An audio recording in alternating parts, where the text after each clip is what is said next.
आप यहाँ एक सवाल कर सकते हो कि महाराज जी कल तो आपने कहा था कि कर्मों का फल भोगना ही पड़ता है। कल हमने बोला था ना कर्म दंड भोगना पड़ता है, पूरी कथा सुनाई थी आप लोगों को। और आप कहते हैं कि कर्म दंड भोगना पड़ता है। हाँ, कर्म दंड तो भोगना ही पड़ेगा, पर भगवान की शरण में आ जाने से आपके कर्म दंड, जैसे किसी को 1 साल तक का दुख है कर्मों के हिसाब से, 1 साल तक का कष्ट है कर्मों के हिसाब से, और वो भगवान की शरण में आ जाएगा तो 1 साल का कष्ट 1 मिनट में कट जाएगा। 1 मिनट में कोई कष्ट होगा, वो 1 मिनट के कष्ट से 1 साल का कष्ट। भगवान की शरण में आने से हमें भोगना तो पड़ता है कर्मों का दंड, लेकिन बड़े बड़े पाप दंड इतने से में टल जाते हैं। जैसे किसी का सिर कटना है, किसी की मृत्यु होनी है और उसके पांव में कांटा चुभ गया, तो कांटा चुभेगा तो दर्द तो होगा। आप कहेंगे भगवान मैं तुम्हारा इतना बड़ा भक्त हूं और देखो मेरे पांव में कांटा चुभ गया, इतना कष्ट हो रहा है। अरे भाई, तुम भगवान के भक्त हो इसलिए आज के दिन तुम्हारी मृत्यु होनी थी, पर उस मृत्यु को परमात्मा ने तुम्हारी भक्ति के बल पर कांटे में तब्दील कर दिया, बड़े संकट को इतने से में। तो भगवान के जो सन्मुख होता है, भगवान उसका पक्ष लेते हैं। किसका पक्ष लेते हैं भगवान? बोलो मेरी मां, भक्तों का। बहुत बड़े पक्षधर हैं भगवान। देखो ना, अर्जुन के लिए भगवान ने दिन को रात कर दिया था कि नहीं, जयद्रथ के टाइम। हाँ प्रिय भक्तों, भगवान की कृपा से आप सब भगवान की शरण में हैं और कथा सुन रहे हैं। हम आपसे एक बात कहें, मृत्यु के पहले भागवत जरूर सुन लेना चाहिए। और हम आपसे एक बात और कह दें जिम्मेदारी से, बच्चों को बचपन से ही भागवत सुनवाओ, बचपन से ही कथाओं में लाओ। जब सत्संग से जुड़ जाएंगे तो कुसंग उनका कभी बाल भी बांका नहीं कर सकता। कुसंग तब प्रभावी होता है जब सत्संग कमजोर होता है। इसलिए बच्चों को कथा जरूर सुनानी चाहिए, सत्संग से बच्चों को जरूर जोड़ना चाहिए मेरी मां, बहुत आवश्यक है, बहुत जरूरी है भागवत। इसलिए अभी भागवत जी के पोथी पाठ बैठेंगे। आप लोग भी अपने पितरों के लिए, पूर्वजों के लिए 14 मई से अभी भी भागवत जी के यहाँ पाठ चल रहे हैं। बहुत सारे भक्तों ने अपने पितरों के लिए, पूर्वजों के लिए, अपने घर की सुख शांति के लिए भागवत जी का पाठ बिठा रखा है। आप लोग भी बिठा सकते हैं अपने पितरों के लिए, पूर्वजों के लिए। भागवत जरूर सुनना है। हम आपको सलाह देते हैं, जैसे आपको शराबी लोग सलाह देते हैं ना, यार एक पैक पीने से क्या होगा, तो शराबी सलाह देते हैं तो आप शराब पीने लग जाते हैं। गंजेड़ी सलाह देते हैं तो आप गांजा पीने लग जाते हैं, है ना। एक आदमी हमसे बोला महाराज जी भागवत सुनने से क्या फायदा होगा, तो वो आदमी सिगरेट पीता था। तो मैंने उससे पलट के प्रश्न कर लिया कि भाई ये बताओ सिगरेट पीने से क्या फायदा होता है? कोई फायदा है? जब बिना फायदे के सिगरेट पी सकते हो, बिना फायदे की शराब पी सकते हो, बिना फायदे का गांजा पी सकते हो, बिना फायदे की तंबाकू बीड़ी पी सकते हो, तो फिर यदि फायदा नहीं भी है तो भागवत सुनने से मैं आपको गारंटी लेता हूं कि भागवत सुनने से लाखों फायदे हैं। यदि आपको तसल्ली ना हो तो पहले सुन के देखिएगा। मन की शांति तो प्रत्यक्ष रूप इसका प्रमाण है, मन को शांति तो मिलती ही मिलती है। तो बिना फायदे के सिगरेट शराब का तुम नशा पाल सकते हो, तो इसमें फायदा नुकसान मत देखो, केवल सुनो, सुन लो, तुम्हें अच्छा लगेगा, मन को शांति मिलेगी। कुछ तुम्हारा नुकसान, भागवत सुनोगे। अब आप लोग यहाँ आके बैठे हैं, भागवत सुन रहे हैं, बताओ क्या नुकसान है? बातें अच्छी लगेंगी तो उतार लेना, अच्छी ना लगे तो छोड़ देना। कोई पैसा तो खर्च हो नहीं रहा है, आके बैठे हो चुपचाप सुन रहे हो। अच्छी, अब टीवी पे आप लोग सुन रहे हैं, अब टीवी ही चालू करनी है बस, कोई खर्चा नहीं हो रहा है आप लोगों का 1 रुपए का। और आपको ज्ञान की बातें घर बैठे मिल रही हैं, अच्छी बातें। क्या खर्चा बताओ? भागवत सुनने से क्या खर्चा? भागवत सुनने का टीवी ऑन करो, आपको कथा मिल रही है रोज को। रोज ये दास अनिरुद्ध आपको साधना चैनल पर 3 बजे से 6 बजे तक कथा सुनाने आ जाता है। आपका मन भटक रहा था, आपके घर में कोई बात हो गई, रोज कुछ ना कुछ तू मैं चलती रहती है, कथा सुन लेने से माइंड बिल्कुल फ्रेश हो जाता है। मैं आपको बिल्कुल चार्ज कर देता हूँ रोज, यदि आप मुझे 3 घंटे देते हैं, और इन 3 घंटों में मैं आपको बहुत सारे पापों से भी बचा देता हूँ।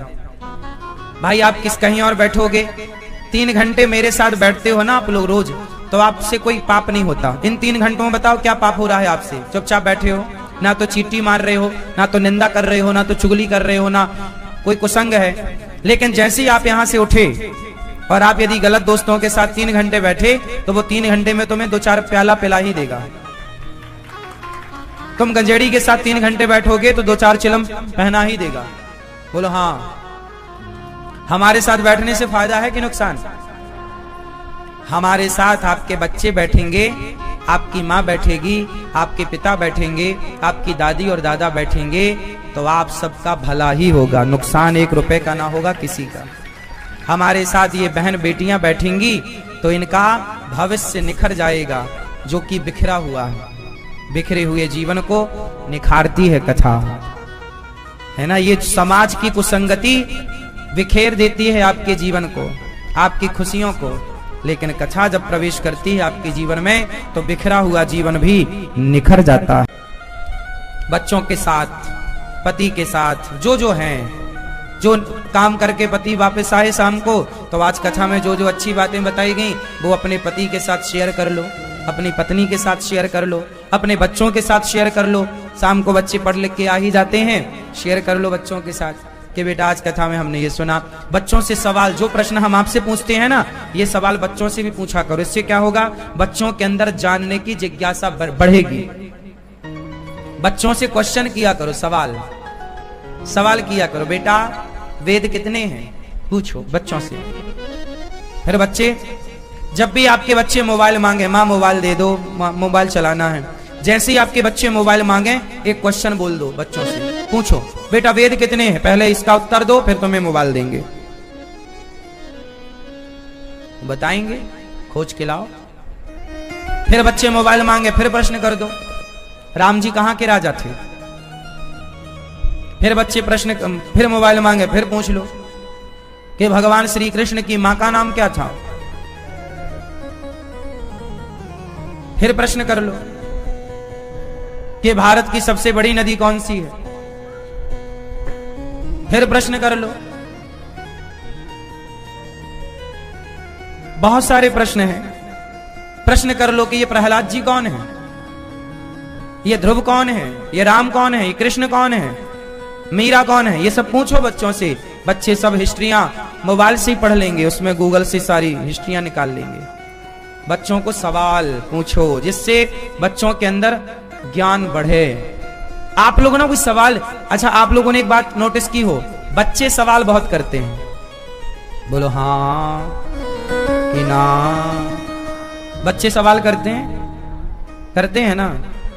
जब बच्चे थोड़ा बड़े हो जाएं, 10 साल के हो जाएं, 8 साल के हो जाएं, तो अब बच्चे बहुत सवाल करते ही हैं। करना भी अच्छा है, करना चाहिए और आप उत्तर दो, लेकिन कुछ सवाल आप भी पूछा करो। इससे क्या होगा? वो उस ओर बढ़ेंगे।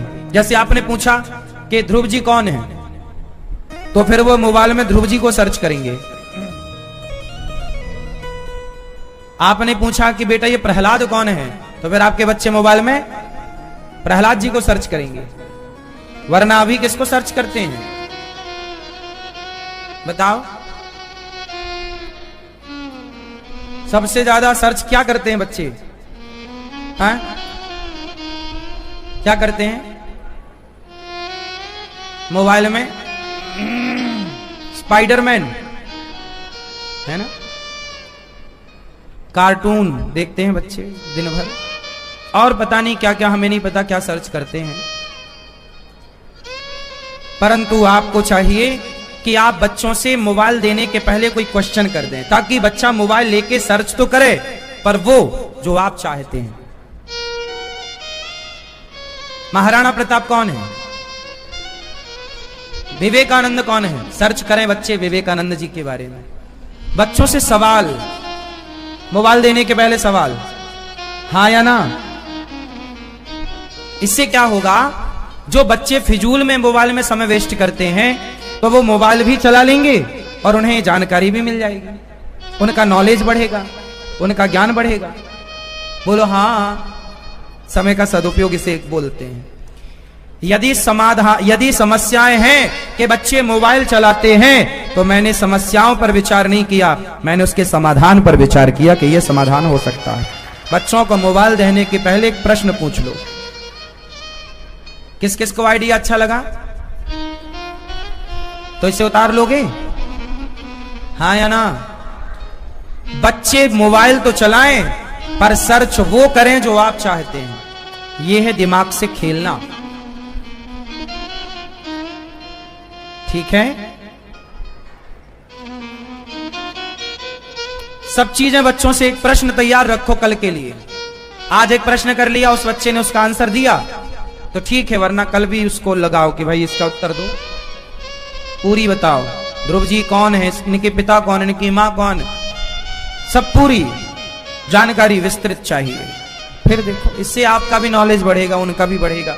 हाँ, हमारे भागवत साहू जी, सेवती बाई साहू जी, उमराव साहू जी, तामेश्वरी, प्रहलाद जी और सपरिवार राजनंदगांव छत्तीसगढ़ से आए हैं, सबका बहुत बहुत स्वागत। हमारी चंपाबाई साहू, चंपाबाई मैया, चंपा मैया हमारी डूंगरगढ़ छत्तीसगढ़ से हैं। नीरज साहू जी, कौशल्या साहू जी, आलोक साहू जी। आज मैया ने गौदान किया है, किया, आज मैया ने गौदान किया है। भागवत भी सुन रही हैं मैया जी और गौदान भी आपने किया है। जीवन के सारे अच्छे कार्य आप लोगों ने कर लिए, अच्छे कार्य कर लेना चाहिए। भगवान आप सबको सुखी रखें। नीरज साहू, कौशल्या साहू, आलोक साहू, सबके लिए सुंदर सुंदर आशीर्वाद, बिहारी जी की कृपा बनी रहे। साथ में श्यामवती, तरुण चौहान जी, ज्योति चौहान, सोनिया बिहार दिल्ली से, श्यामवती मैया। मैया हम आपके कौन कौन, कल तो आप कह रही थी कि हमारे कोई बेटा नहीं है, हम हैं ना आपके बेटा।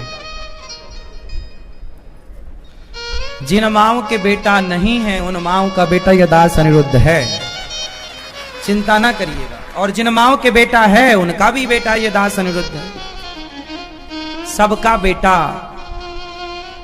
हमें सबकी सेवा करने का चिंता ना करिएगा। अब मत बोलिए हमारे बेटा नहीं है आपका बेटा। देखो भगवान हमें कई बार कुछ चीजें नहीं देते, हमारी इच्छा है ये मिल जाए, भगवान नहीं देते। हमें ये मानना चाहिए कि उसमें हमारी भलाई ही है। कई बार विधाता नहीं देते, किसी को बेटा नहीं देते, किसी को देते हैं तो ले लेते हैं, कुछ भी आप समझ लो। इसके पीछे बहुत बड़ा कारण होता है। क्योंकि हम भविष्य को नहीं देख पाते, नहीं जान पाते, तो हमें दुख होता है कि ऐसा हमारे ही साथ क्यों हुआ। लेकिन वो इसलिए हुआ क्योंकि वो पिछले जन्म का कोई हिसाब किताब था। कल हमने बताया ना कथा में कि जिनके ऊपर ऋण होता है तो उतारने के लिए बच्चे आते हैं, जिनके ऊपर कोई ऋण था ही नहीं तो भगवान ने किसी को जरूरी नहीं समझा। जिनके बच्चे नहीं हैं उनके सिर पर कोई ऋण था ही नहीं, वो मुक्त लोग हैं। आप उलझे ना, आप चाह को ही हटा दें। जीवन में बच्चों की जरूरत नहीं है, बच्चे हो जाएं बड़ी कृपा है, ना होएं तो भी ईश्वर की कृपा है। क्योंकि ये सृष्टि चलाने वाले भगवान हैं। किसको क्या होना है क्या नहीं होना ये आप और हम तय नहीं करते, सब विधाता तय करते हैं। इसलिए हमें तो भगवान की इच्छा में अपनी इच्छा मिला देनी चाहिए। और हर हाल में तेरे फूलों से भी प्यार, तेरे कांटों से भी प्यार, हर हाल में तू जो भी देना चाहे दे दे, मेरे सरकार तू जो भी देना चाहे दे दे मेरे सरकार। तेरे फूलों से भी प्यार, तेरे कांटों से भी प्यार। तो जो भगवान दें, जाहि विधि रखे राम ताहि विधि रहिए। सीताराम सीताराम सीताराम कहिए। कल भगवान का जन्म हुआ। मैया, ओ झोले वाली मैया, जा रही हो मेरी माँ, टाटा तो कर लो। मैया राम राम, गुस्सा हो गई क्या? जल्दी आना। लाल मैया आप काहे खड़ी हो? बैठो मेरी माँ। कल भगवान का जन्म हुआ। क्या हुआ? भगवान का जन्म हुआ। अच्छा ये बताओ, भगवान का जन्म होता है या नहीं? क्या होता है भगवान का? जोर से। भगवान जन्म लेते हैं या प्रकट होते हैं? प्रकट होते हैं ना? क्या होते हैं? क्या होते हैं? भय प्रकट कृपाला दीन दयाला कौशल्या हितकारी हर्षित महतारी मुनि मनहारी। भगवान क्या होते हैं? और हमारा और आपका क्या होता है? हम और आप जन्म लेते हैं और भगवान प्रकट होते हैं। प्रकट केवल भगवान ही होते हैं। भगवान हमारी तरह जन्म नहीं लेते। तो देवकी के यहां भगवान क्या हुए? कैसे प्रकट हुए? तमद्भुतम, अद्भुत बालक प्रकट हुआ। तमद्भुतम बालक मम्बुजे क्षणम चतुर्भुजम। जब भगवान प्रकट भये तो शंख चक्र गदा पद्म लेकर प्रकट भये। 4 हाथ लेकर के भगवान आए। वसुदेव जी ने छोटा प्रार्थना की, भगवान छोटे से बने, लेकर चले। पांव की बेड़ियां, हाथ की हथकड़ियां वसुदेव जी की खुल गईं, सारे बंधन से मुक्त हो गए। वसुदेव जी बंधन में बंधे थे, पर भगवान को लेकर चले तो बंधन से मैया सोलो, बंधन से मुक्त हो गए। जैसे ही भगवान को लेकर चले वसुदेव जी बंधन से मुक्त। सोचिए कि भगवान जब तक नहीं आए तब तक बंधन में थे, और जिसके मन मंदिर में भगवान आ जाएं उसी क्षण वो संसार के हर बंधन से मुक्त हो जाता है। भगवान के आने की देर है। बंधन है संसार में। आप सब लोग बंधे हैं कि मुक्त हैं? जोर से। कितने लोग बंधे हैं? हाथ उठा के कन्फर्म कराओ। किससे बंधे हो? मैया, किससे बंधी हो आप? जिम्मेदारियों से, परिवार से। मैया, किससे बंधी हो आप? परिवार से, जिम्मेदारियों से। कहां किससे बंधी हो बताओ? ओ पीली मैया, ये अंधा कहती देखा। किससे बंधी हो बताओ? किससे बंधे हैं आप लोग? जो हाथ उठाने वाले थे, किससे बंधे हो? अपनी जिम्मेदारियों से, परिवार से। हाँ या ना? कई बार हमने आप लोगों को बताया, प्रार्थना की, एक्चुअली हम बंधे नहीं हैं। कोई नहीं बंधा, पर अपने आप को बंधा हुआ मानते हैं। जैसे एक धोबी का गधा था, उसे झूठ मूठ का बांध दिया था धोबी ने। वो बंधा नहीं था, पर रोज जहां बांधता था उसके गले में झूठ मूठ का हाथ डाला, गधे को लगा में बंध गया। अब वो गधे को 1 घंटे बाद, 2 घंटे बाद कपड़े वपड़े धुल के उसकी पीठ में रखा, मारा डंडा, गधा चले ही ना। तो संत जी ने कहा भाई इसे खोल। अरे बोले बांधा ही नहीं था। बोले बांधने का अभिनय तो किया था। गधे के गले में झूठ मूठ का हाथ डाला, गधे को लगा मैं खुल गया, गधा चल पड़ा।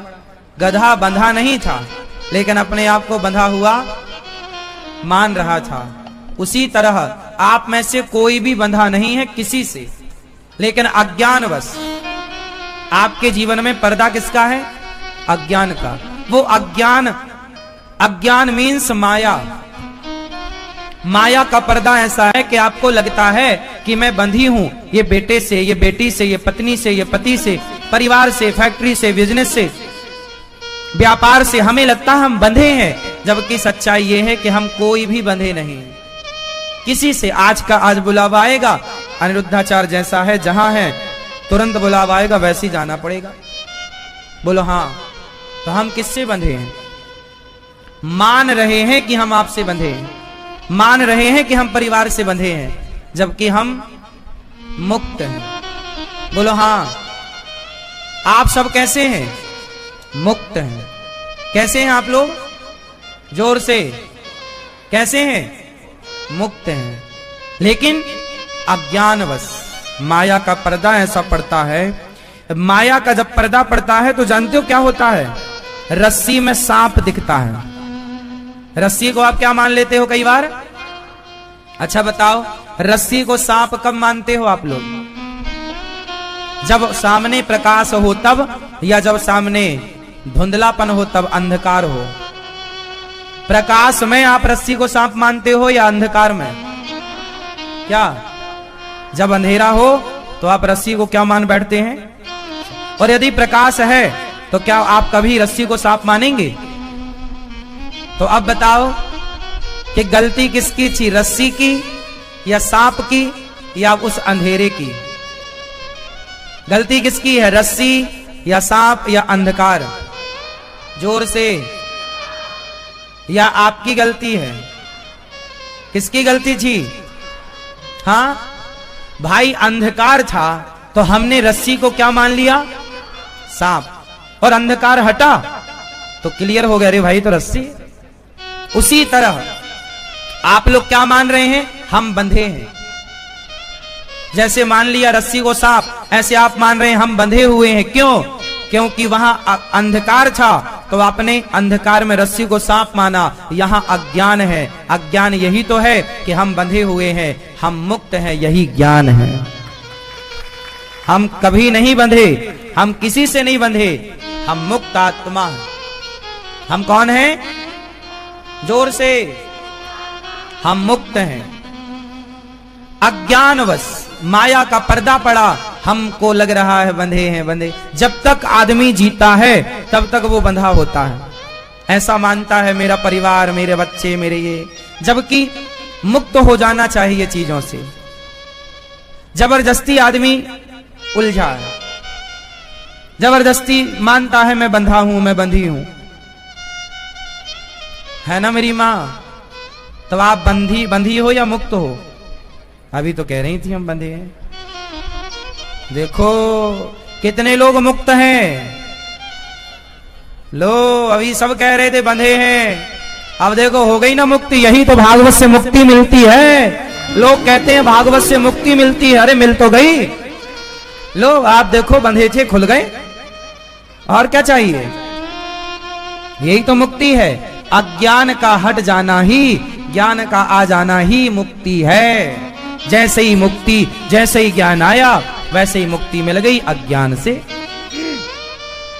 काम करो, परिवार में रहो, पर बंध कर नहीं, मुक्त होकर। कैसे? जोर से। मुक्त होकर परिवार की जिम्मेदारियां निभाओ, मुक्त होकर, बंधन में नहीं। बंधन में सुनो, पक्षी जंगल में आजाद होते हैं, जबकि पक्षी कुछ लोग पालते हैं तो पिंजरे में रखते हैं। आप बताइए कौन सा पक्षी अच्छा होता है, जंगल का आजाद या पिंजरे का बंधा हुआ? शेर सर्कस का बंधा हुआ है, जंगल का शेर आजाद है। सर्कस का हाथी बंधा हुआ है, जंगल का हाथी आजाद है। बताओ, जंगल का शेर, जंगल का हाथी मुक्त है, जंगल का पक्षी मुक्त है, जबकि यहां पिंजरे का पक्षी, सर्कस का शेर बंधन में है।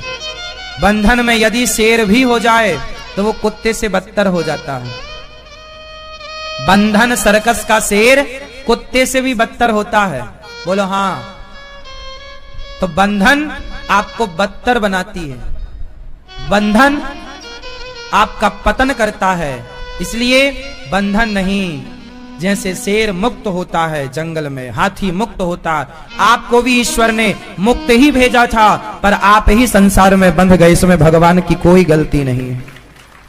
आपने स्वयं हथकड़ियां उठाई और हाथ में जकड़ ली। आपने ही हथकड़ियां, बेड़ियां उठाई और जकड़ ली। और जब आप बंध गए,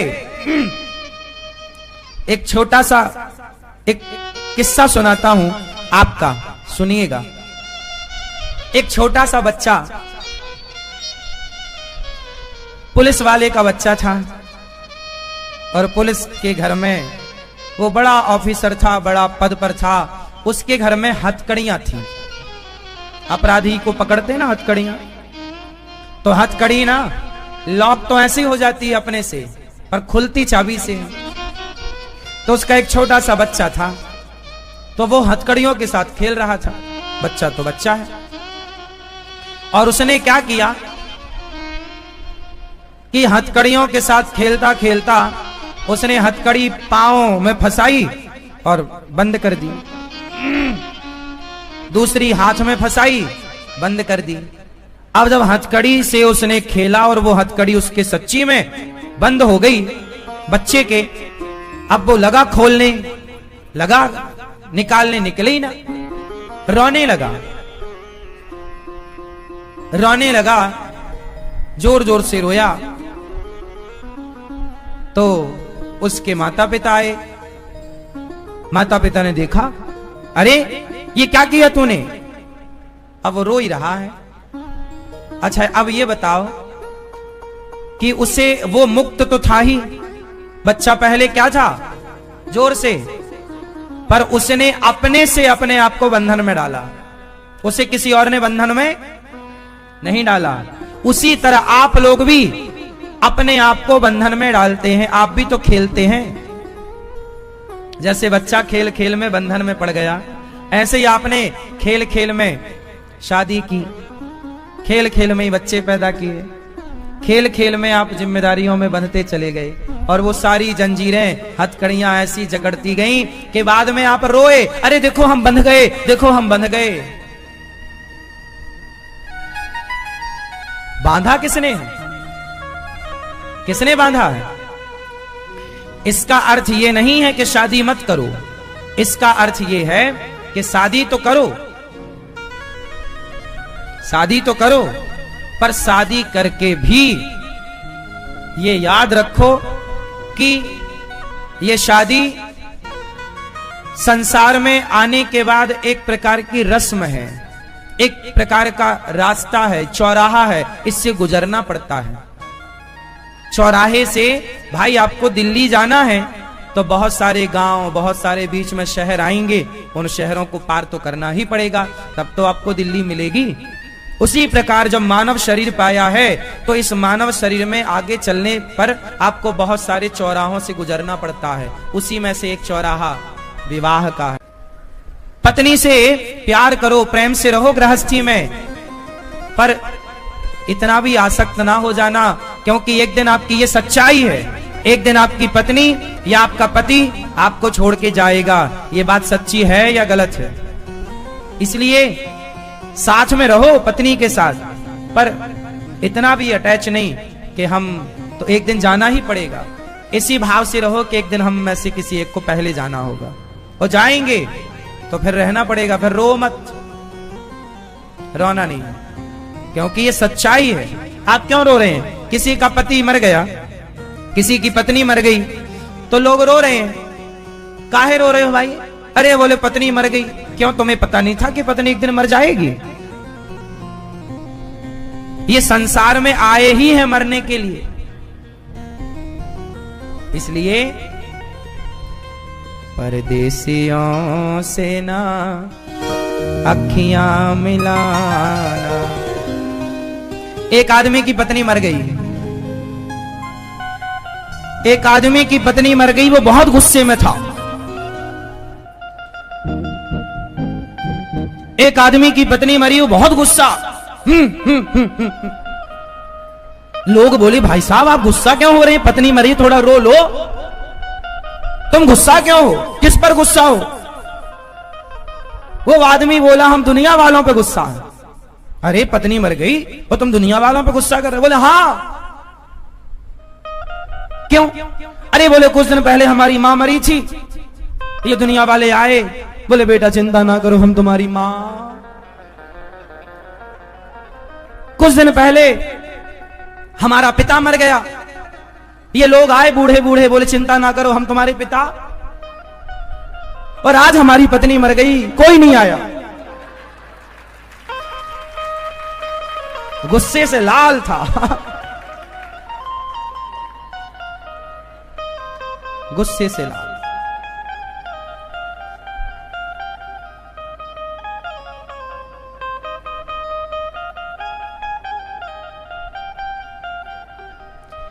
तो जीवन है, मिला है, आया है सो जाएगा। इसलिए कहते हैं जब तक जिंदगी है ना हंसो मुस्कुराओ, जी लो बिंदास अपनी जिंदगी।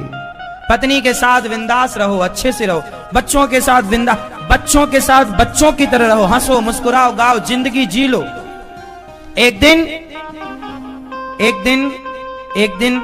दिन आप नहीं होंगे और एक दिन हम नहीं होंगे। जब तक है जिंदगी को बिंदास जिया जाए, आनंद लिया जाए। एक दिन हम नहीं होंगे और एक दिन आप नहीं होंगे। तो जो जब तक है तब तक बिंदास हंसो मुस्कुराओ और संसार में उलझो नहीं। देखो संसार में जीना है, गुलाब को देखना है।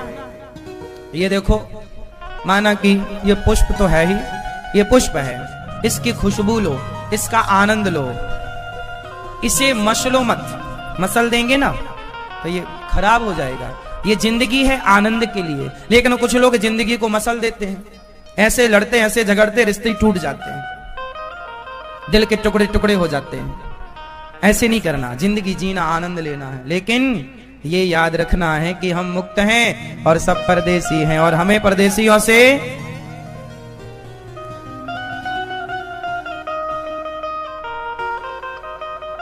आपने एक गीत सुना होगा, तुम तो ठहरे परदेसी साथ क्या निभाओगे। क्या मतलब हुआ इसका? सुबह पहली गाड़ी से घर को लौट जाओगे। अर्थ सुनाओ इसका, चलो। तुम तो ठहरे परदेसी साथ क्या निभाओगे, सुबह पहली। क्या मतलब इसका अर्थ सुनाओ हमें। इसका मतलब हुआ कि तुम तो ठहरे परदेसी, मतलब हम सब परदेसी हैं, और साथ क्या, बात ठीक तो कह रहे हैं कहने वाले कि तुम हमारा साथ क्या निभाओगे, कब तक निभाओगे, तो साथ क्या निभाओगे, और सुबह पहली गाड़ी से। आप लोग बताओ, जब आदमी मरता है तो सुबह ही सुबह तो निकलता है, हाँ या ना? शाम को मर गए तो लोग रात को उसको संभाल के रखते हैं, और सवेरे की पहली गाड़ी से, सुबह पहली गाड़ी से शमशान छोड़ आएंगे। सही है ना? यही सच्चाई है। हम सब परदेसी, किसी भी एंगल से देखो सार ये निकल के आएगा कि हम सब यात्रीगण हैं, परदेसी हैं। इसलिए संसार के लोगों से इतना अटैच मत होइए। आप लोग बहुत हो जाते हैं और बाद में रोते हैं।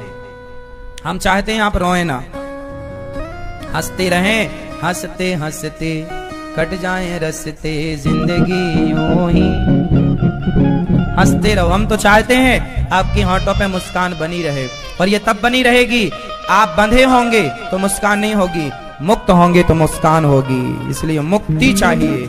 मुक्ति क्या है? संसार में रहकर भी संसार से अलग। जैसे नाव पानी में रहकर भी पानी से अलग होती है। बोलो हाँ। नाव पानी के अंदर है, पानी में है ना, नाव पानी में है, लेकिन क्या नाव में पानी है? हाँ या ना? पानी में नाव है पर नाव में पानी, और यदि नाव में पानी हुआ तो हाँ, तो संसार है सागर और आप हो नाव, तो संसार में रहो, संसार आप में ना रहने लग जाए वरना डूब जाओगे। घुसा लेते हो संसार, ये तुम्हें डुबा देता है। यदि तुम्हारे अंदर कोई ईर्ष्या, कोई द्वेष, कोई छल ना हो तो आप तो इजीली पार हो जाओ, कोई दिक्कत थोड़ी है। जब ये संसार आपके भीतर समाता है तो डुबाता है। समझ में आई दादाजी? क्या संसार आपके अंदर आ जाएगा मतलब आपके अंदर ईर्ष्या आ गई, द्वेष आ गई, छल आ गया, कपट ये आ गया, मतलब संसार आपके अंदर आ गया। और आ गया तो नाव के अंदर पानी आ गया, मतलब वो डूबेगी। तो मैया जो तुम एक एक घंटे चुगली करती हो पड़ोसन की, कब छोड़ोगी? ये तारीख बताओ, हम लिख लें। भगवान कृष्ण का जन्म हुआ, सारे ब्रज में उत्सव मनाया गया। मैया यशोदा देख रही है लाला को, कन्हैया का जन्म हुआ, इतने सुंदर घुंघराले बाल, मैया ने आंखों में काजल लगाया, कन्हैया का उत्सव मनाया गया। शंकर जी आए भगवान को देखने, अरे मैया एक बार लाला को दर्शन कराए दे। कन्हैया का जन्म हुआ ना तो शंकर जी आए, मैया एक बार छोरा को दर्शन। मैया बोली बाबा तारी शकल बड़ी डरावनी है, मैं दर्शन ना कराऊं। ना बाबा दर्शन कराए दे। मैया ने दर्शन कराए। भगवान शंकर जी ने भगवान कृष्ण को बांसुरी गिफ्ट की। क्या दी? क्या दी? मैया भैया क्या दी? ये बांसुरी कौन थी आप बताओ? साक्षात भगवान शंकर। जैसे हनुमान जी बन, शंकर जी त्रेता में हनुमान बन के आए और राम की सेवा किए। फिर जब राम कृष्ण बनकर आए तो शंकर जी ने कहा प्रभु मैं आपकी सेवा कैसे करूं? तब भगवान बोले आप बांसुरी बन के मेरे पास आ जाइए, मैं सदा आपको अपने साथ रखूंगा। इसलिए शंकर जी साक्षात बांसुरी शंकर जी का अवतार है और भगवान बजाते हैं होठों से लगाकर बांसुरी। इसलिए शंकर जी को भगवान कृष्ण से अलग नहीं मानना चाहिए, शंकर जी को भगवान राम से अलग नहीं मानना चाहिए। शिव हरि हरि और न भेदा, हरि में और हर में भेद नहीं मानना चाहिए। शंकर जी भी भगवान कृष्ण के भक्त हैं। और कृष्ण कौन है? राम। राम कौन है? नारायण। तो भगवान शंकर भी सदा वसंतम हृदयारविंदे भवम भवानी सहितम नमामि। शंकर जी के हृदय में कौन बसता है? भगवान श्रीमन नारायण।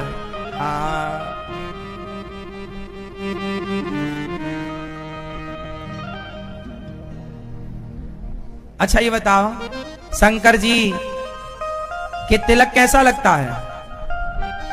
शंकर जी के माथे पर तिलक कैसा लगता है? त्रिपुंड। ऐसा क्यों लगता है? शंकर जी ऐसा त्रिपुंड क्यों लगाते हैं? माथे पर ऐसा तिलक क्यों लगाते? चंदन क्यों लगाते? नहीं पता? अरे भाई भगवान श्रीमन नारायण सदा लेटे रहते हैं। बोलो हाँ। तो शंकर जी बोले कि मेरा मस्तक ही क्षीर सागर है और मेरे मस्तक पर लेटा हुआ वो तिलक लगा लेते हैं, मानो साक्षात नारायण मेरे मस्तक पर विराजे हैं। इसलिए लेटा हुआ तिलक त्रिपुंड। भगवान के दो चरण शंकर जी के माथे पर नहीं, दो रेखाएं होती हैं। वो तिलक जब लगता है दो रेखाएं निकल के आती हैं। धारियां तो तीन होती हैं पर बीच में स्थान दो होते हैं। तो वो दो स्थान भगवान के दो चरण हैं। भगवान शंकर जी अपने मस्तक पर भगवान श्रीमन नारायण को धारण करते हैं। इसलिए देखो गंगा कहां से निकली? उत्तर दो। गंगा कहां से निकली? कहां से? कहां से? जब वामन भगवान आए तो वामन भगवान ने दूसरे पग से ब्रह्मलोक नापा। क्या नापा? तो ब्रह्मा जी के लोक में जब भगवान श्रीमन नारायण का चरण गया वामन भगवान का, तो भगवान के चरणों को ब्रह्मा जी ने धुल लिया था। क्या किया? भगवान के चरण ब्रह्मा जी ने धुले और धुलकर वो चरणामृत गंगा जी उसको कमंडल में डाल लिया। और जब भगीरथ ने तपस्या करी तो वही कमंडल का जल छोड़ा जो भगवान के चरणों का धौमन था, वही चरणोदक गंगा है। जब भगवान शिव को पता लगा कि भगवान का चरणोदक गंगा है, तो शंकर जी बहुत बड़े भक्त भगवान के, उन्होंने कहा प्रभु आपका चरणामृत, आपका चरणोदक मैं अपने मस्तक पर रखूंगा। तो शंकर जी ने गंगा कहां स्थान दिया? कहां स्थान दिया? अब बताइए शिव जी कितने बड़े भक्त हैं भगवान के, कि भगवान के चरणों की गंगा को अपने माथे पर रखते हैं। जैसे आप मंदिर जाते हो और आपको चरणामृत मिलता है, तो आप चरणामृत पीकर उस बचे हुए जल को सिर पे लगाते हो कि नहीं? यही परंपरा है ना? बोलो हाँ। क्या भाव है कि हम जो भगवान का चरणामृत लिए वो पीने के बाद जो बचा, अच्छा चरणामृत ऐसे ना दूर से पीना चाहिए, मतलब ऐसे चरणामृत जब भी लो ना तो ऐसे लेना चाहिए, नीचे कपड़ा लगाना चाहिए ऐसे। क्यों? कपड़ा नहीं होगा और यदि हाथ से कुछ बूंदें गिर गई जमीन में तो चरणामृत, भगवान का चरणामृत जमीन में नहीं गिरना चाहिए, ऐसे कपड़ा लेकर के। इसलिए पहले के लोग, चाहे पुरुष, स्त्रियां तो पल्लू रखती थीं और पुरुष लोग हमेशा अपने पास, पुराने बुजुर्गों को देखना, अपने कंधे पर एक गमछा जरूर रखने की परंपरा थी भारत में। अपने कंधे पर एक गमछा, एक दुपट्टा रखने की परंपरा थी। बोलो हाँ। इसलिए दास अनिरुद्ध देखो रखता है, पुरानी परंपराओं को फॉलो करते हैं हम। आजकल तो कम ही रखते हैं लोग, आजकल तो लोग दुपट्टे रखते ही नहीं। तो ऐसे चरणामृत लेना चाहिए। चरणामृत लेके पीने के बाद आप लोग कितने लोग मस्तक पे लगाते हो? क्या मतलब होता है इसका? कि हे प्रभु हम आपका चरणामृत अपने माथे से, मतलब ये सम्मान है उस चरणामृत का। ये क्या है? सम्मान है। वो सामान्य पानी नहीं रहा, वो भगवान का। उसी प्रकार शंकर जी ने देखा कि भगवान का चरणामृत है, चरणों का धौमन है, तो शंकर जी ने उस चरणामृत को अपने मस्तक पर लगाया, जैसे हम सब लगाते हैं। तो शंकर जी बहुत बड़े भगवान के कौन हैं? भक्त हैं। इसलिए शंकर जी के अवतार कौन है? हनुमान जी। हनुमान जी कौन है? राम जी के इतने बड़े भक्त हैं कि राम जी कहते हैं हम तो आपके ऋणी रहेंगे, बिना हनुमान जी के राम दुआरे तुम रखवारे होते न आज्ञा। बिना आज्ञा के कोई अंदर, तो राम जी के दर्शन के लिए किसकी आज्ञा लेनी पड़ेगी? शंकर जी की। शंकर जी मीन्स हनुमान जी की आज्ञा लेनी पड़ेगी। बोलो हाँ। तो बताइए शंकर जी और भगवान नारायण ये कौन हो गए? हाँ, इस धरती के सबसे बड़े भक्त हैं शंकर जी। बिना शिव की कृपा से भगवान कृष्ण, भगवान राम, भगवान नारायण की कृपा मिल ही नहीं सकती। शिव जी की कृपा से ही हमें राम भक्ति मिलती है, कृष्ण भक्ति मिलती है, भगवान श्रीमन नारायण की भक्ति।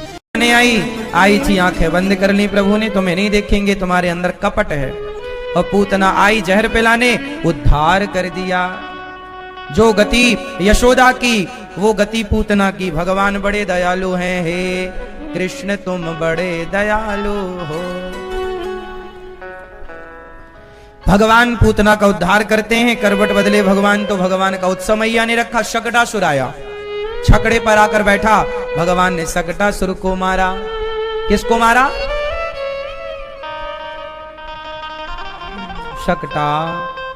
शकटासुर को मारा। फिर आया तृणावर्त। तृणावर्त बवंडर के रूप में आया। गर्मियों में गोल गोल हवा नहीं चलती, बवंडर, उस बवंडर के रूप में आया। भगवान ने तृणावर्त को मार गिराया। जब तृणावर्त को भगवान ने मारा, फिर उसके बाद गर्गाचार्य जी आए और भगवान का नामकरण संस्कार करते हैं। यशोदा आपके छोरा को नाम होगा कृष्ण, कर्ष्यति कृष्णा। कृष्ण शब्द का, कृष्ण का क्या मतलब है? कृष्ण का अर्थ क्या है? कृष्ण मतलब जो सबके मन को अपनी ओर आकर्षित कर ले, सबके चित्त का हरण कर ले, चुरा ले चित्त को, उनका नाम कृष्ण। सबके मन को आकर्षित कर लेते हैं, सबके चित्त को कृष्णात् परम किमपि तत्त्वम हम न जाने। जो देखा वो कृष्ण का हो गया, कृष्ण के अतिरिक्त हम कोई और तत्व है नहीं जानते, ऐसा बड़े बड़े संतों ने कहा है। बलराम जी का नाम रखा राम।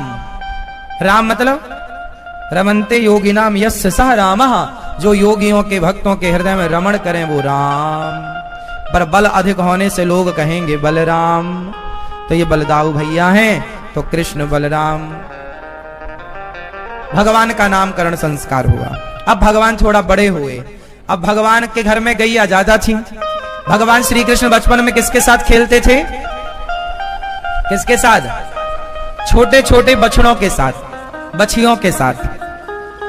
पुराना यही समय था, हम सब लोग, मुझे भी बचपन याद है खूब, हम भी बछड़ों के साथ खेलते थे। छोटे छोटे बछड़ों को, बछड़ा दूध पिए और गांव होता है तो गांव में गलियों में छोड़ दो तो पूंछ उठा के पूरा दौड़ के जाती थी बछिया, फिर दौड़ के वापस आती थी। उसके पीछे पीछे हम लोग दौड़ते थे, है ना। हमें याद है जब सर्दियों में हम लोग सोया करते थे तो गाय के बच्चों को, बछड़ा बछियों को साथ में सुलाया करते थे। आप में से कितने लोगों ने बचपन में यह दौर देखा है? बछड़ा बछियों को अपने साथ में किस किस ने सुलाया है बचपन में? किस किस ने यह दौर देखा है? देखा आप लोगों ने? हाँ, पहले गांव में हम लोगों के घर में बहुत सारी गाय हुआ करती थी और बच्चे होते थे ना छोटे छोटे बछड़ा बछिया, तो हम लोग जिद किया करते थे आज ये नंदनी हमारे साथ, बछिया का नाम नंदनी, कामधेनु, कुछ भी नाम रख लेते थे। तो वो फिर कि ये बछिया हमारे साथ आज सोएगी, तो अपने साथ जहां सोते थे वहां उसको बिठा लेते थे। वो भी रात भर वहीं रजाई में तभी सोया करती थी, हाँ या ना। चाय पिया करें तो चाय पत्ती वो खाया करे, वो भी चाय पीने लग जाए बछिया।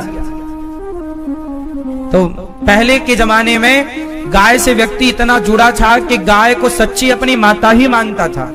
आजकल तो केवल कहते ही हैं लोग गाय माता है, माता है, मानता वानता कोई नहीं है, मानने वाले कम है। पर पहले सारे परिवारों में माता की तरह गाय का आदर होता था, हाँ या ना।